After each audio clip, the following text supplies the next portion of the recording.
Vamos a invitar a la doctora Melissa Asini Valencia. La doctora es médica de la Universidad del CES, especialista en Medicina Interna de la Pontificia Universidad Javeriana y Enfermedades Infecciosas de la Universidad Pontificia Bolivariana. Es docente de pregrado y de posgrado de Medicina Interna y Enfermedades Infecciosas de la Universidad Pontificia Bolivariana y actualmente trabaja en la Clínica Universidad Bolivariana, donde apoya los programas de lepra y tuberculosis multidrogo resistente. Es infectóloga de CIES Salud Medellín e investigadora en ensayos clínicos del Centro Científico Asistencial. La doctora Melissa va a estar el día de hoy compartiendo la conferencia de tuberculosis, nuevas modalidades de diagnóstico y tratamiento en VIH. Doctora, bienvenida. Aquí estoy. Hola, ¿cómo están? Muy complacida de estar aquí. Gracias. De volver a esta ciudad que tantas cosas me dio. Yo me voy a poner mejor por acá. Me siento más cómoda así. Muy bien, agradezco a los organizadores del evento por la invitación. Vamos a hablar primero desde la visión general de la coinfección, nos enfocaremos después en el diagnóstico, pero específicamente en las pruebas moleculares y el liporavinomanán, o sea, diagnóstico rápido de tuberculosis, eso es lo que necesitamos hacer. Luego en tuberculosis sensible, y voy a hablar en TB sensible y MR de los esquemas acortados, no de lo que conocemos, sino de lo que está ahora en investigación y de lo que probablemente vamos a aplicar próximamente. Y al final solo un punto en interacción de antirretrovirales y anti-TB. No tengo ningún conflicto de interés. Entonces, sindemia es un concepto que ya, digamos, está de moda desde hace rato, pero más de moda hace 2 años. ¿Cómo se define esto? Es la convergencia de 2 o más enfermedades que actúan sinergísticamente para magnificar la carga de la enfermedad. Y VIH y tuberculosis son la definición perfecta de eso, pero son peor porque son magnificados, es una tormenta perfecta para matar al paciente, para hacer lo que se enferme, para que progrese más, ¿cierto? Y entre ellas generan interacciones recíprocas con un gran impacto clínico. El VIH, ¿esto por qué se ha generado? Porque el VIH ha impulsado la epidemia de tuberculosis, porque, bueno, lo de la dinámica de transmisión, eso sí no es muy claro porque casi todos los pacientes son paucibacilares, entonces lo de la infecciosidad de pronto no tanto, pero lo que sí es muy claro es que el paciente con VIH tiene más riesgo de infectarse y de enfermar, 20 a 30 veces más. Y sabemos también que el riesgo anual está alrededor del 10% por año, entre 3 a 16%. Adicionalmente, hay estudios que muestran que la progresión a enfermedad es acelerada también y que hay un aumento en la mortalidad. Y recientemente hay algunas hipótesis y se ha demostrado en estudios también que la tuberculosis podría acelerar la progresión del VIH porque activa la transcripción y porque adicionalmente potencia la entrada viral porque favorece la expresión de los correceptores CCR5 y el CXR4. Entonces, el problema es que, bueno, listo, uno dice, le doy terapia antirretroviral a todos mis pacientes y quito el problema. Pues no, porque si bien la incidencia sí se disminuye con la reconstitución inmunológica, incluso con CD4 mayores a 500, y en un paciente que tengo indetectable, el riesgo sigue siendo 2 veces superior a los pacientes que no tienen VIH. Entonces, es una sindemia y mata a los pacientes con VIH, es su principal causa de mortalidad. Antes la tuberculosis, antes del COVID, era el principal agente infeccioso, o sea, la causa de mortalidad por un único agente infeccioso más frecuente en el mundo. Es probable que con todo lo que está pasando ahora con coronavirus, el hecho de que yo me quite ahora el tapabocas y que estemos todos mejor, pues ya pase a ser nuevamente la primera y ya no la segunda, pero en VIH sigue siendo la primera. Y lo que podemos ver es que, por ejemplo, la tasa de letalidad de los 891.000 casos que se presentaron en el 2020 de coinfección fue del 24%.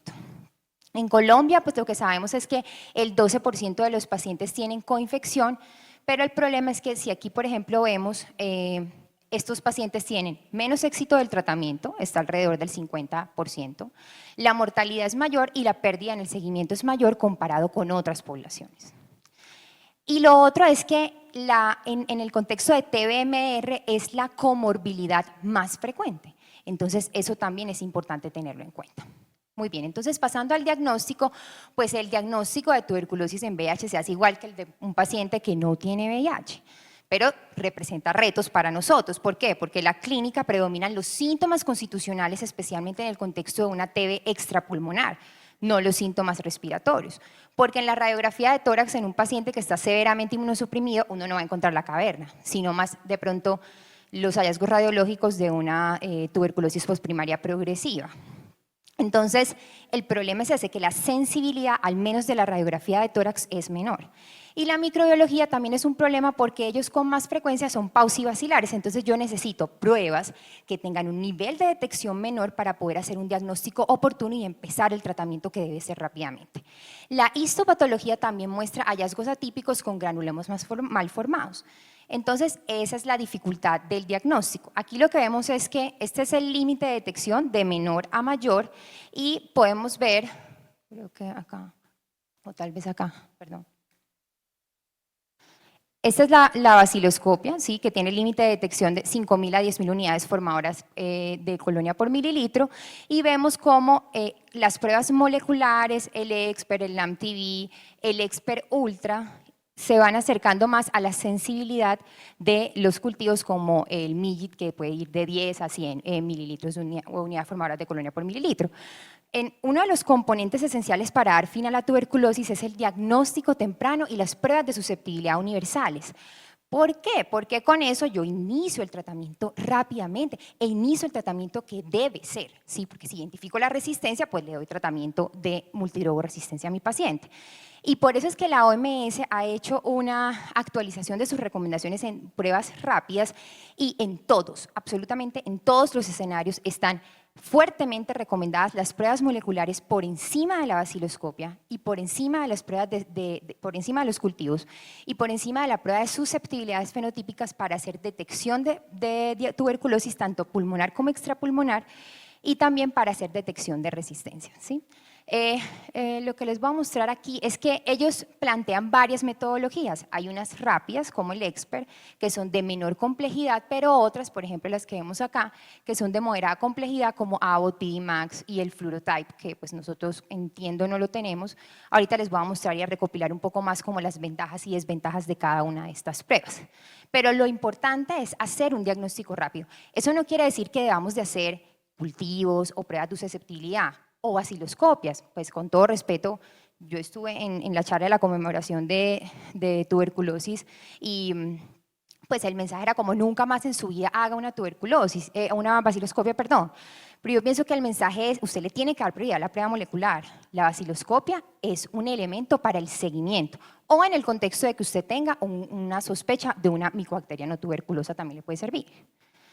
Muy bien, entonces, el diagnóstico molecular, ¿qué hacemos? Pues detectamos el complejo de Mycobacterium tuberculosis con estos genes o blancos de detección que son el IS6110, la secuencia de inserción 1081 y en algunos el gen DEF-R y también podemos detectar en el EXPER la resistencia a rifampicina y con otras pruebas moleculares podríamos detectar la resistencia a rifampicina y también a isoniazida.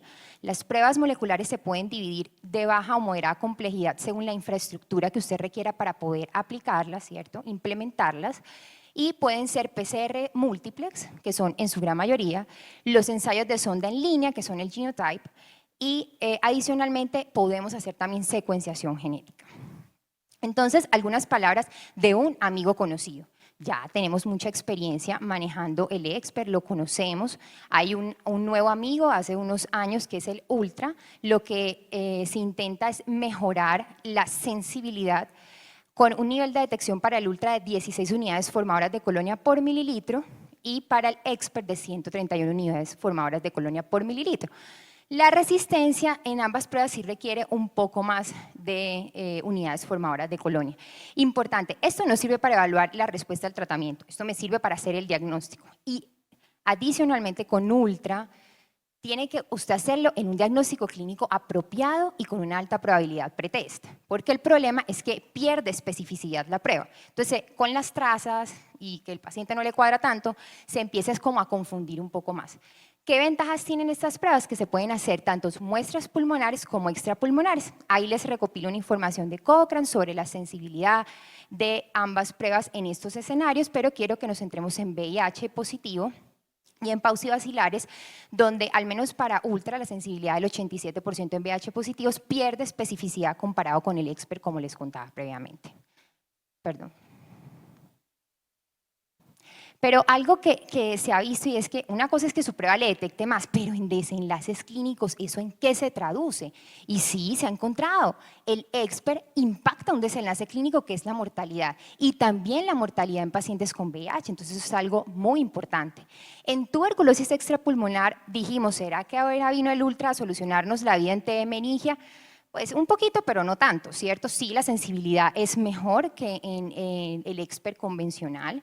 También el líquido pleural nos puede ayudar a mejorar el diagnóstico, pero por ejemplo en este estudio podemos ver cómo en adultos con sospecha de meningitis en un hospital de Uganda, donde se procesaban líquido cefalorraquídeo, y se les hacía prueba de EXPER Ultra, EXPER Immediate, se incluyeron 204 pacientes y se evaluó el desempeño de la prueba. Y lo que podemos ver es que el valor predictivo negativo, mejor aquí, el valor predictivo negativo de la sensibilidad, perdón, se mejoró significativamente, ¿sí? 92.9%. Con respecto a una definición microbiológica y otra que es una definición de caso uniforme, que fue el 76.5%. Pero el valor predictivo negativo no fue perfecto, 92.7%, o sea, es bueno, pero el concepto es, si usted tiene un paciente con cefalea crónica, con un líquido cefalorraquídeo, con pleocitosis linfocitaria, consumo de glucosa, hiperproteinorragia, captación leptomeningia en ganglio basal, es decir, y VIH, y el EXPER Ultra le sale negativo, ahí sí prima la clínica. Estas pruebas no son perfectas. Muy bien, y el nuevo amigo es el EXPER XDR, que es una prueba que nos permite hacer entonces detección de genes de resistencia para isoniazida, pero también para fluoroquinolonas y también para aminoglucósidos. En este estudio prospectivo de precisión diagnóstica multicéntrico, donde se evaluó el desempeño de las pruebas, podemos ver que tuvo una buena sensibilidad para fluoroquinolonas y también una buena especificidad tanto para fluoroquinolonas como para aminoglucósidos e isoniazida. La sensibilidad sí, un poco menor para isoniazida y también para aminoglucósidos. Perdón. Y adicionalmente, comparado con la secuenciación genética, lo que les mostré anteriormente fue comparado con el cultivo, la sensibilidad fue muy buena. Hay que tener en cuenta algo, y es que los mecanismos de resistencia en isoniazida no son solo mediados por el CAT-G y por el promotor INHA, sino que hay otros genes que las pruebas no detectan, y entonces la prueba fenotípica nos puede dar positivo y ahí existir una disociación entre ambas pruebas. En este estudio que ya fue con aplicación en vida real, lo que podemos ver es que la prueba se comporta bien. Incluyeron 16% de pacientes con VIH de 611, 81% de estos pacientes tenían resistencia a la rifampicina y lo que podemos ver es que la sensibilidad para isoniazida, para fluoroquinolonas, para aminoglucósidos fue buena, con una muy buena especificidad. Con etionamida, en realidad la prueba no está diseñada para dar resistencia a etionamida, pero como detecta el promotor INHA, uno podría decir, bueno, puede ser sensible o no. El problema es que la resistencia a etionamida está también mediada por muchos otros genes y por eso también había discordancia entre lo que podía arrojar la prueba fenotípica. Y podemos ver que comparado con el genotype, que es una prueba que utilizamos mucho ya en cultivo positivo, ¿sí? Es decir, idealmente en cultivo positivo o en baciloscopia positiva, nunca baciloscopia negativa porque la sensibilidad no es muy buena, pero en este contexto donde evaluaron el comportamiento del genotype versus el EXPER XDR, vemos que fueron muy similares y con una muy buena sensibilidad se comportó la prueba. Entonces, para aquí un poquito concretar, el diagnóstico molecular puede ser a través de varias pruebas. Tenemos pruebas también como el Aniplex 2, que es una PCR en tiempo real, la podría procesar en muestras respiratorias y cultivos positivos, y la ventaja de esta es que me detecta no solo resistencia a fluoroquinolonas, a isoniazida y a rifampicina, sino también a fluoroquinolonas y a inyectables.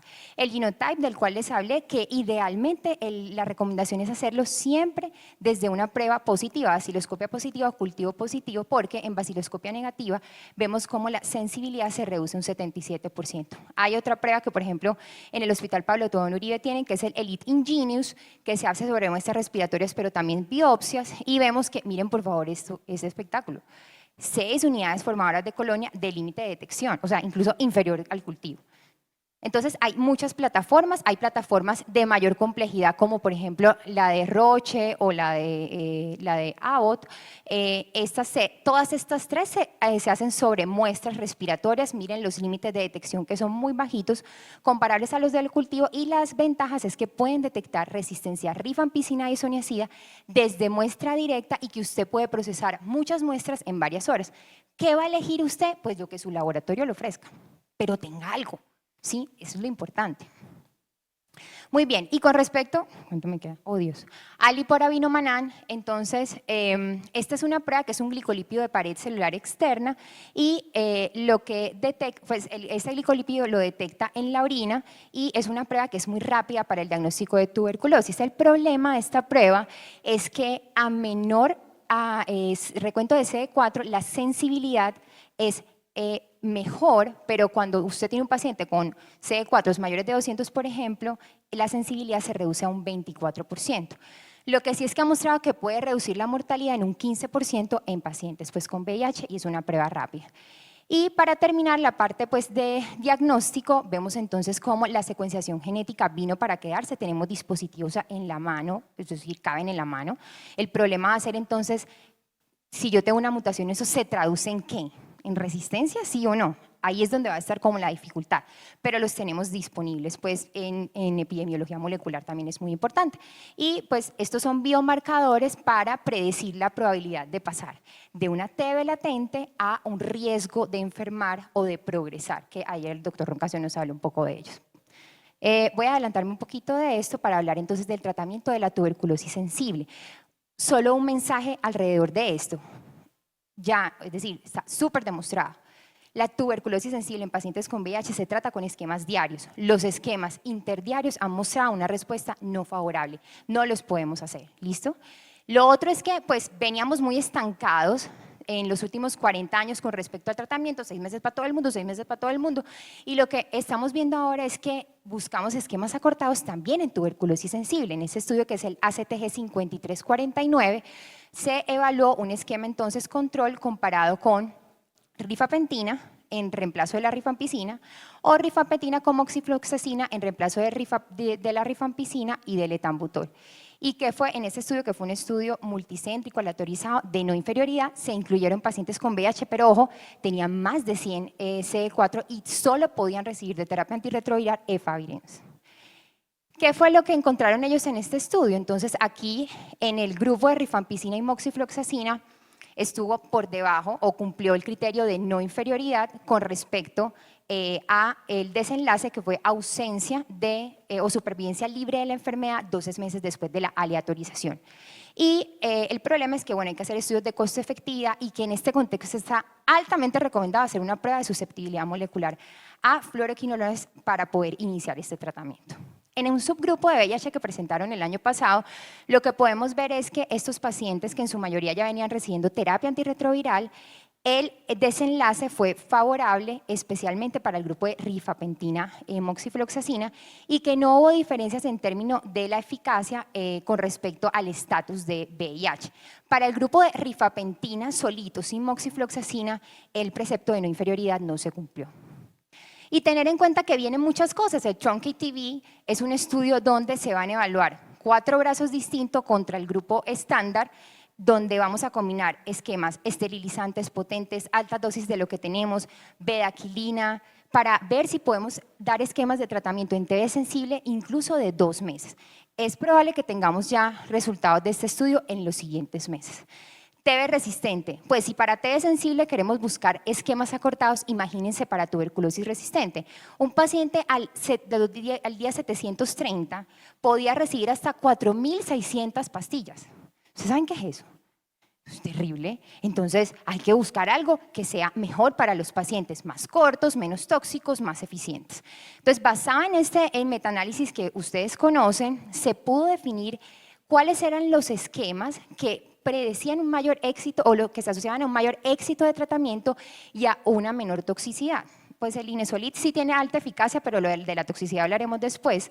Pero la bedaquilina, clofazimina, levofloxacina y moxifloxacina han demostrado éxito y reducción en mortalidad. Hay que tener en cuenta que todos los datos de este metaanálisis son inferidos de datos observacionales.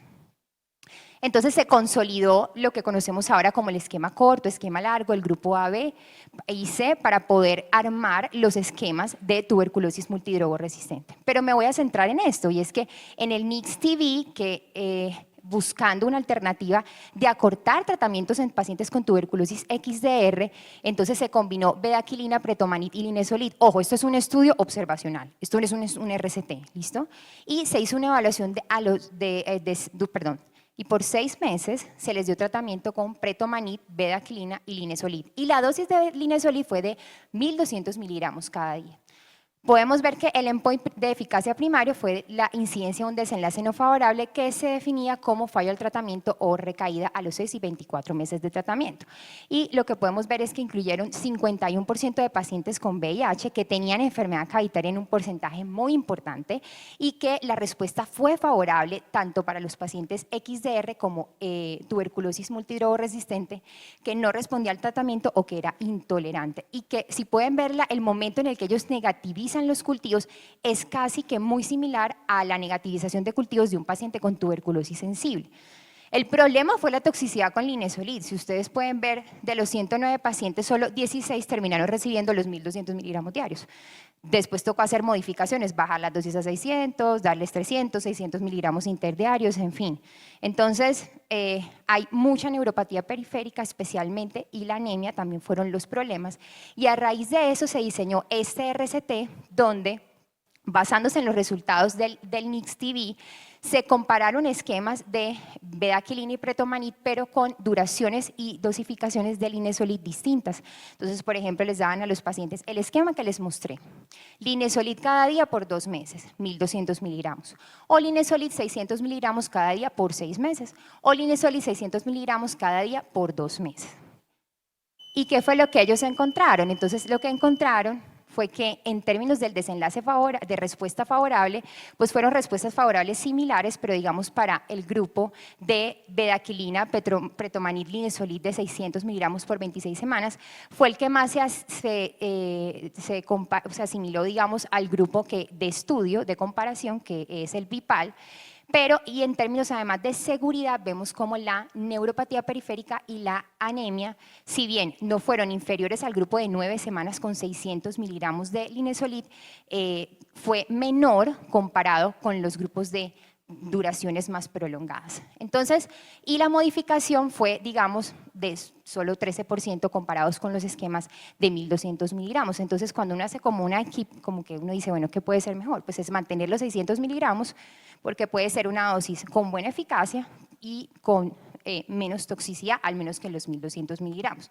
Y surge también el TD Practical, que tienen que conocer este estudio. O sea, esto viene a revolucionar cómo tratamos nosotros la tuberculosis multidrogo resistente, e incluye el esquema el BIPAL que les conté previamente, y le agregan clofazimina y también moxifloxacina, y lo comparan con el estándar de manejo.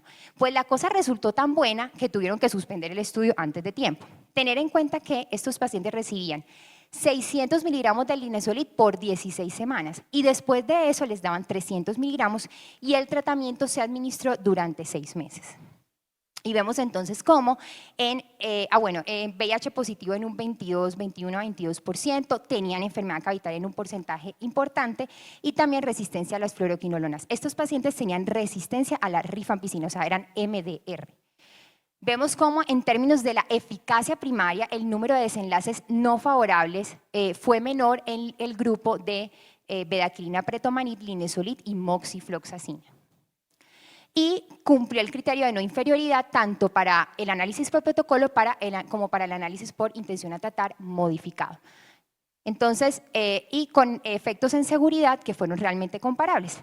Todos los esquemas realmente, ya sea en el análisis por intención a tratar modificado, cumplieron con el criterio de no inferioridad. Entonces podríamos decir que los regímenes de 24 semanas con un backbone de bedaquilina, pretomanid y dosis en descenso de linezolid son seguros y eficaces, pero que parece ser mejor el que combina con moxifloxacina.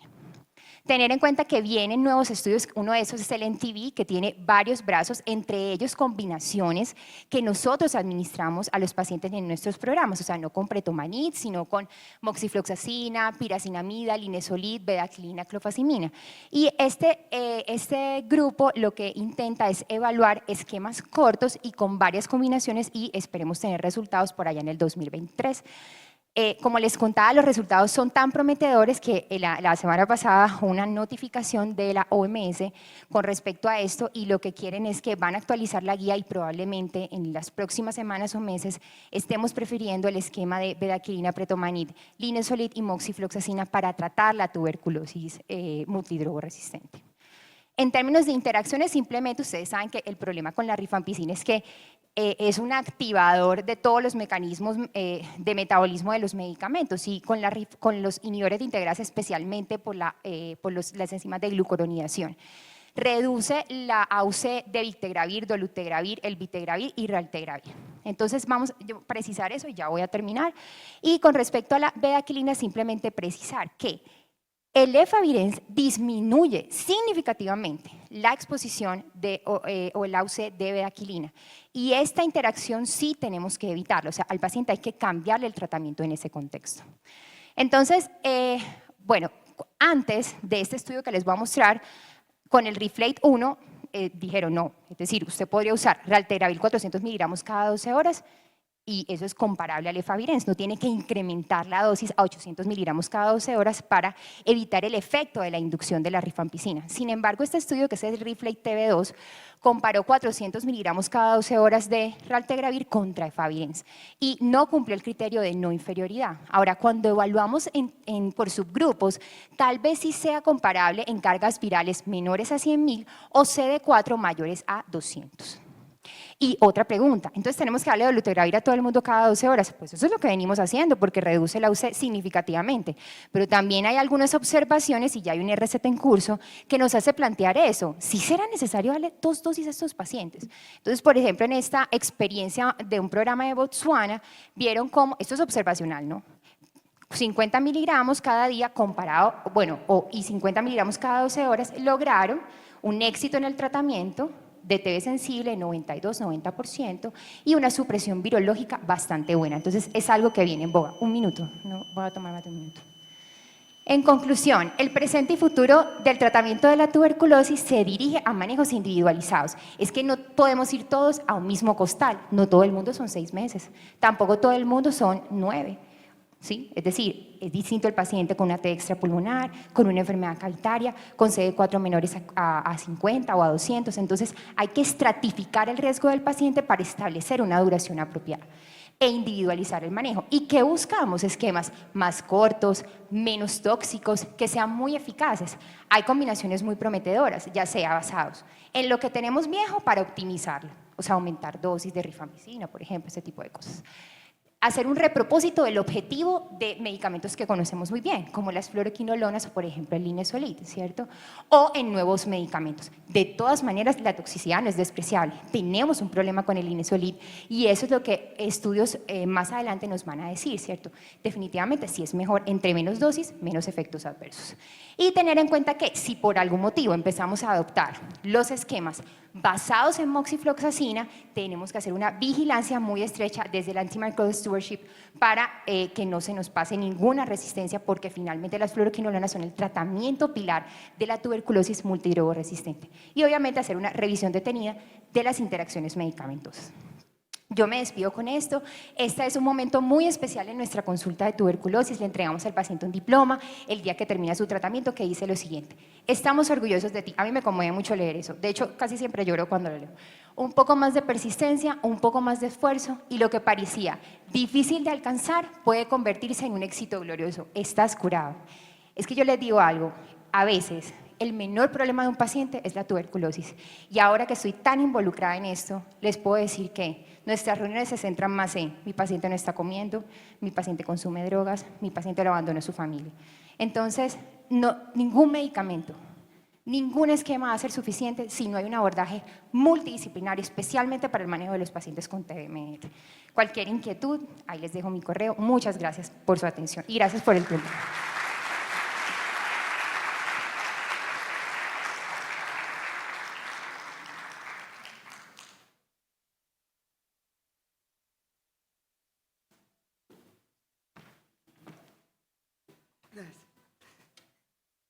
Muchas gracias, doctora Melissa. Excelente. Nos ha dejado muy buenos conocimientos y sobre todo lo último, mirar al paciente y ayudarlo desde todo punto de vista.